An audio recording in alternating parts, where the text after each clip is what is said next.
నమస్తే, welcome to 99 TV. నేను ప్రియాంక. బులెటిన్లో డీటెయిల్స్ చూద్దాం. హైదరాబాద్ ఇబ్రహీంబాగ్లో విద్యుత్ శాఖ ఏడీఈగా పనిచేస్తున్న అంబేద్కర్ నివాసంలో ఏసీబీ సోదాలు కొనసాగుతున్నాయి. ఉదయం నుంచి ఆయన కుటుంబ సభ్యులు, బంధువుల ఇళ్లలో అధికారులు తనిఖీలు చేస్తున్నారు.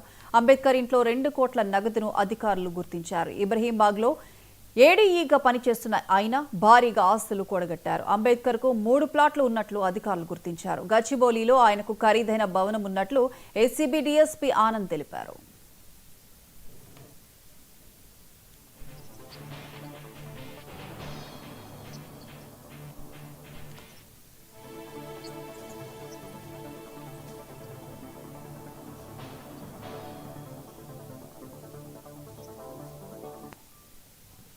హైదరాబాద్ ఇబ్రహీంబాగ్లో విద్యుత్ శాఖ ఏడీఈగా పనిచేస్తున్న అంబేద్కర్ నివాసంలో ఏసీబీ సోదాలు కొనసాగుతున్నాయి. ఉదయం నుంచి ఆయన కుటుంబ సభ్యులు, బంధువుల ఇళ్లలో అధికారులు తనిఖీలు చేస్తున్నారు. అంబేద్కర్ ఇంట్లో 2 కోట్ల నగదును అధికారులు గుర్తించారు. ఇబ్రహీంబాగ్లో ఏడీఈగా పనిచేస్తున్న ఆయన భారీగా ఆస్తులు కూడగట్టారు. అంబేద్కర్ కు 3 ప్లాట్లు ఉన్నట్లు అధికారులు గుర్తించారు.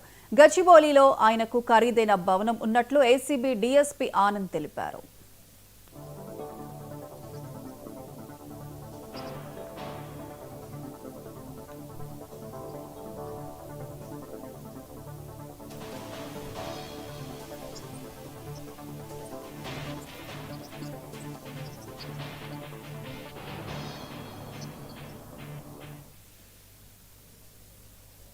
హైదరాబాద్ లో జరిగిన ఇందిరా మహిళా శక్తి